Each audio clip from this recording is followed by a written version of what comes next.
Hello, wala, marhaba. Hello everyone. So, nandito rin naman tayo sa panibagyo nating episode sa paggawa natin itong tinatawag chicken fillet strip. So, yan. So, gumawa ko dyan ng homemade barbecue sauce and then yung ating gravy. So, lahat siya, bumagi naman siya in fairness. So, ang sarap niya pareho.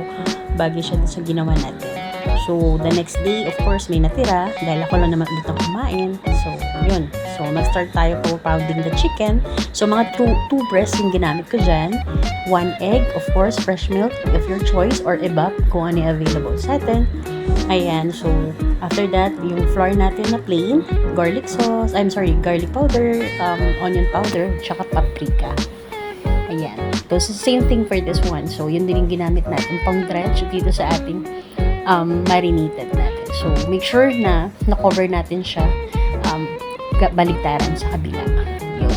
So, mag-start na tayo for breading natin. So, dito muna tayo sa flour na ginawa natin, na tinimplahan natin kanina. Of course. Yan, niready ko siya lahat. So, after that, yung ating egg beaten.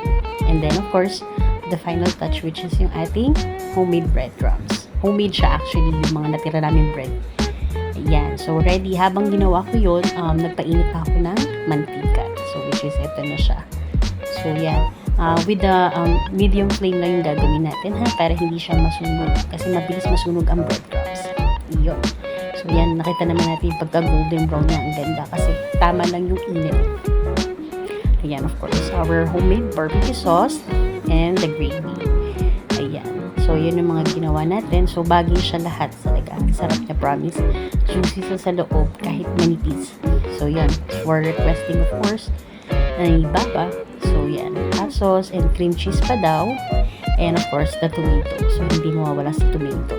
So, yan siya. Mapakanin, bread may tomatoes. Yan. Enjoy, baba. Of course, the next day, there you go. Ito na naman ang inulam ko. So, yun lang po. And thank you so much. Don't forget to like. Thank you so much.